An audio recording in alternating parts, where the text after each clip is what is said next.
They say that time heals all wounds, but I've never seen a real wound heal just by time.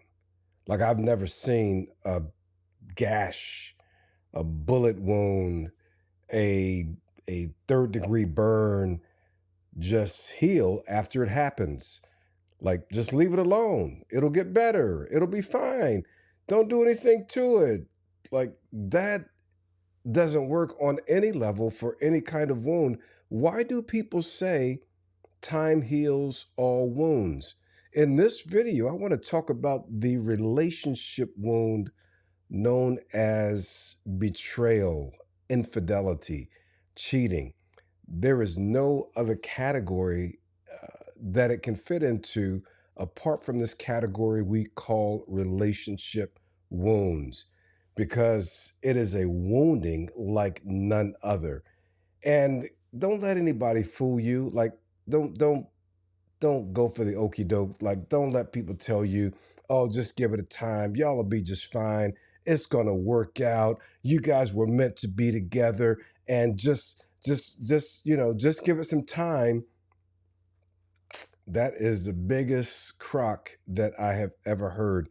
And I've been doing this for a long time, working with couples who have suffered the wound of betrayal trauma, infidelity.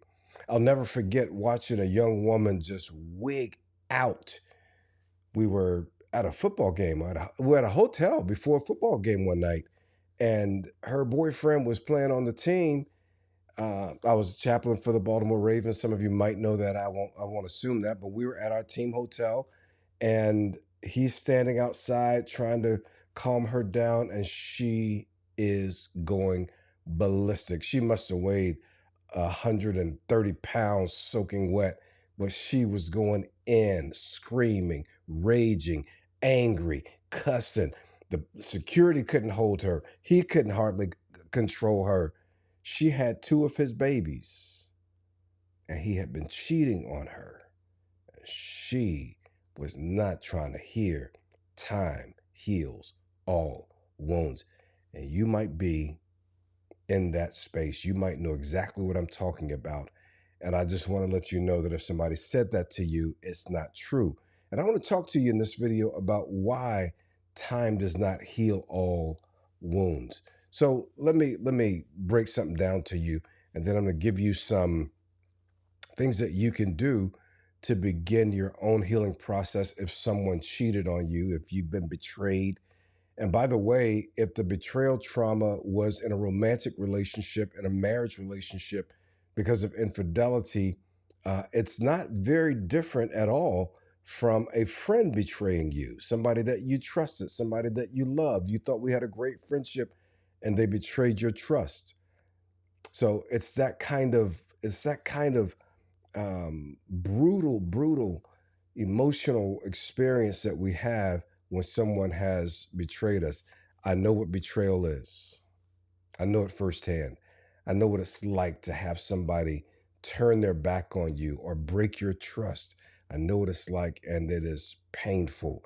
And it's not just time that heals all wounds. We're going to talk about some of the intentional things that must happen. First of all, relationship wounds are like flesh wounds, like the wounds I described earlier. Like, flesh wounds require intentional care. Intentional care. If you got a third degree burn, you're going to the hospital and you're going to need some care.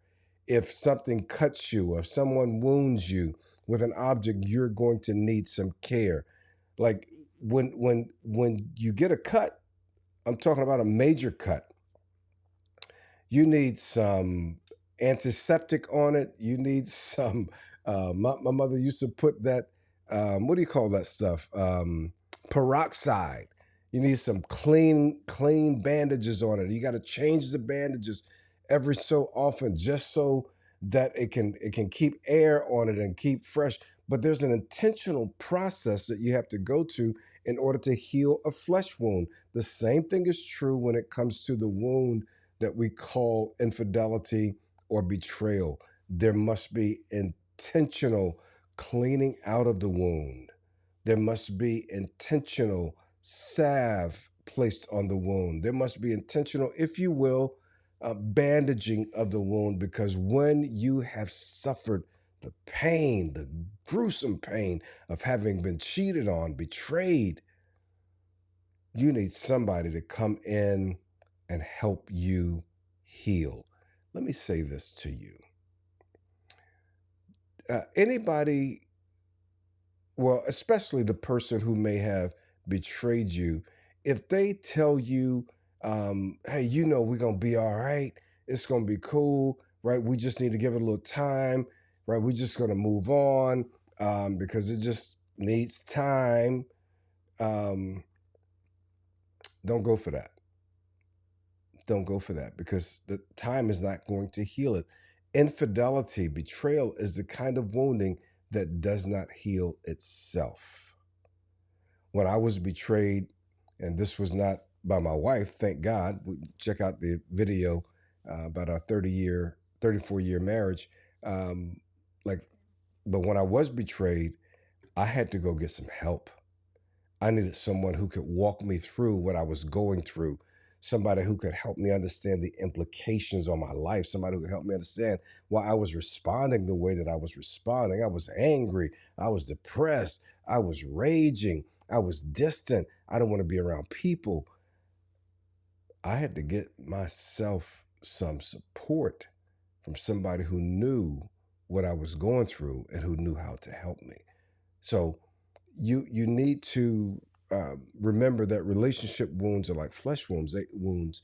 They need intentional care. It's like the guy in Luke chapter 10. If you're a Bible reader, you may have heard the parable of the Good Samaritan. A man fell down by the hand of robbers. He was on the road between Jericho and Jerusalem. And this dude had asked Jesus, like, hey, what's up? Who's my neighbor? Jesus told this parable. And this man fell down at the hand of robbers. The priest walked by, went on the other side of the road. The Levite walked up, saw the man laying down.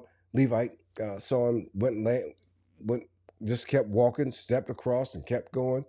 And then there was a dude who didn't even know him, who was from a whole nother town, from across the tracks, bandaged his wounds.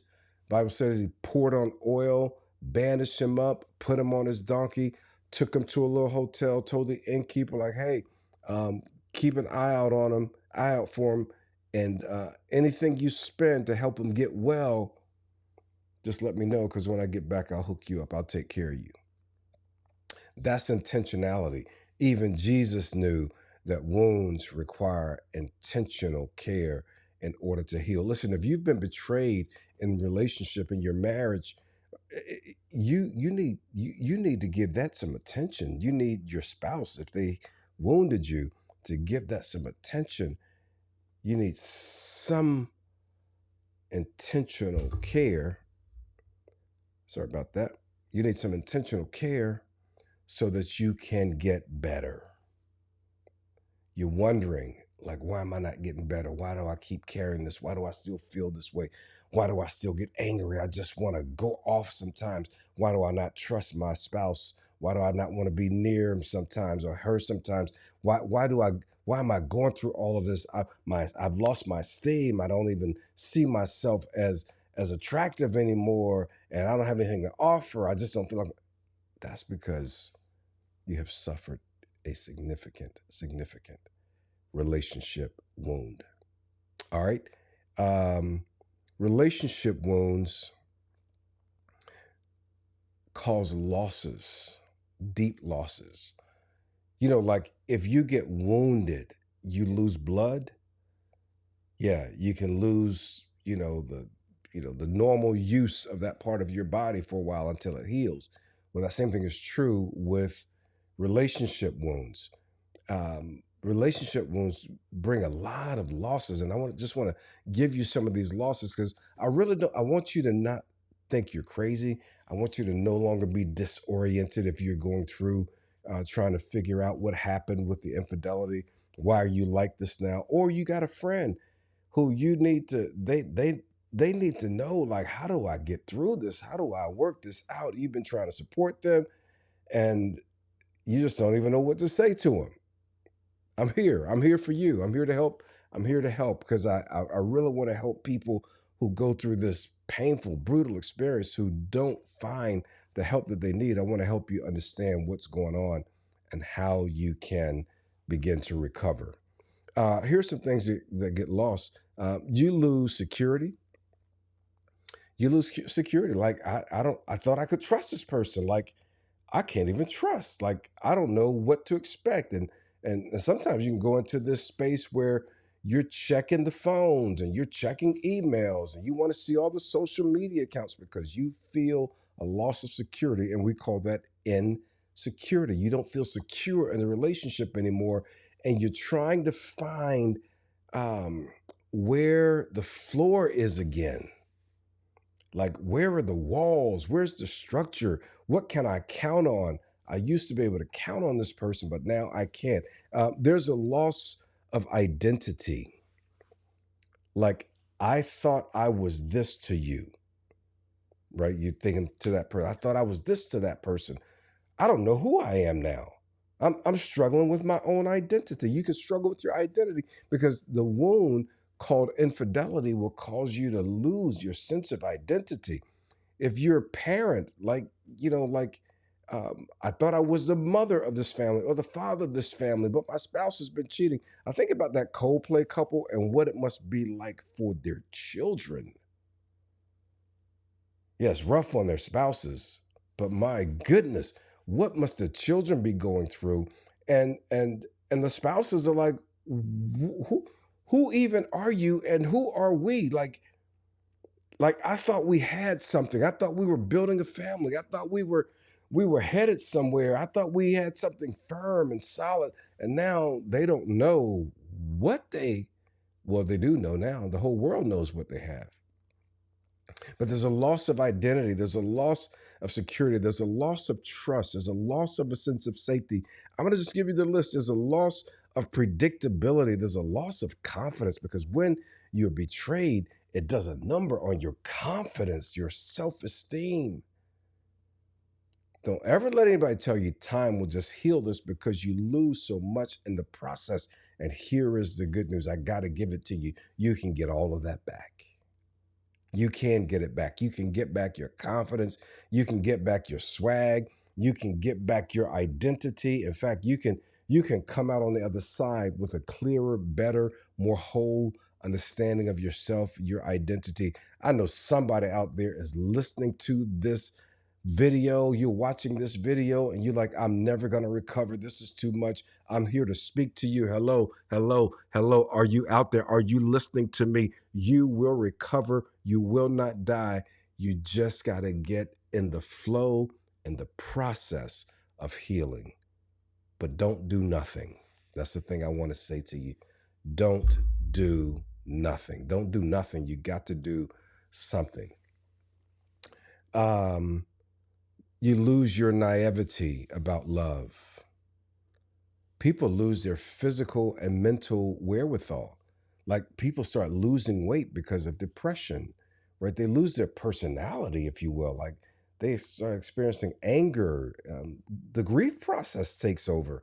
And so there's all the things that come with that, the disbelief and the anger and the bargaining, and the denial, and then and the depression, all of that comes with it until finally they accept what's going on and begin to move forward. But you're going to have to, you need somewhere, someone to help you walk through the process. And I think that's so important. I just want you to know that you're not crazy. Time won't heal it, but there is a way to heal. So all of those losses, here's the final thing as to why time won't heal infidelity, won't heal that wound.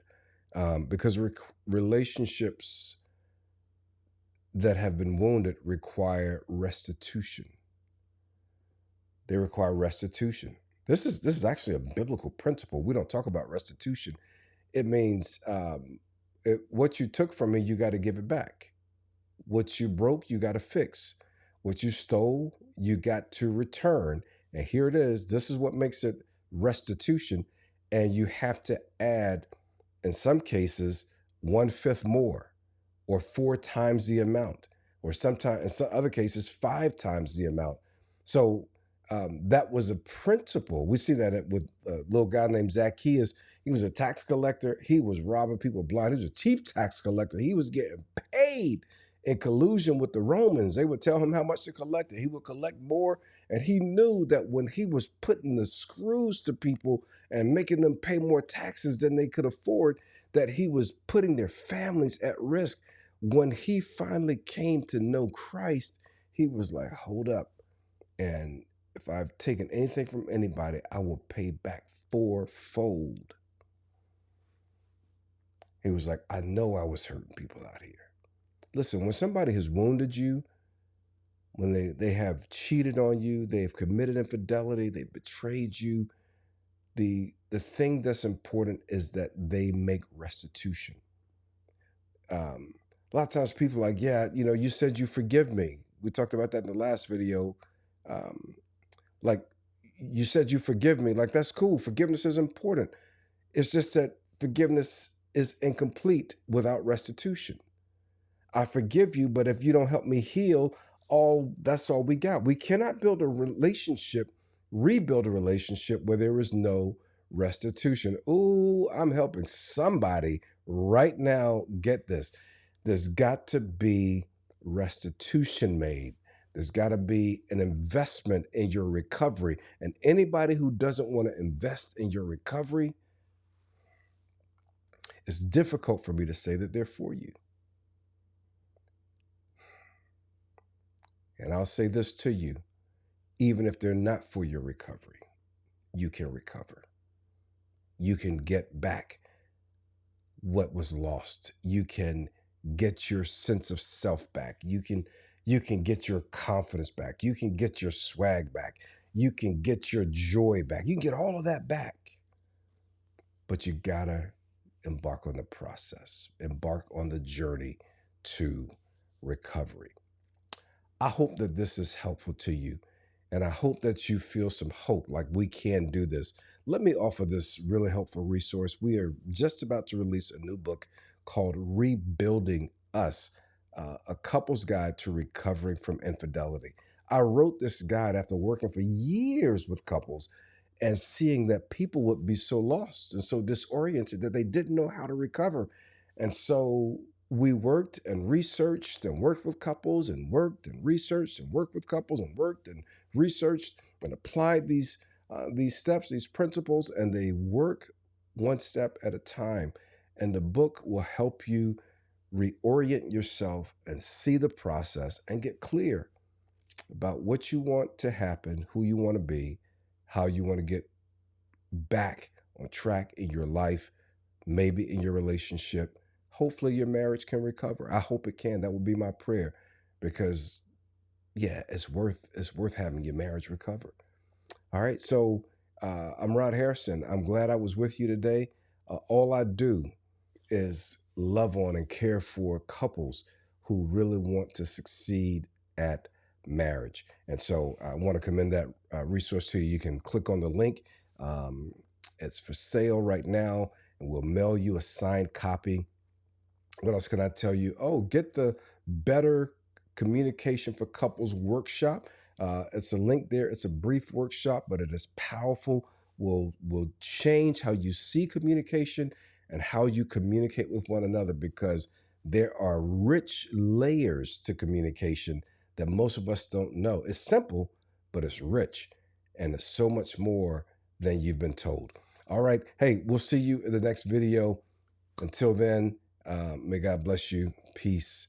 And don't lose your faith. Don't give up the hope.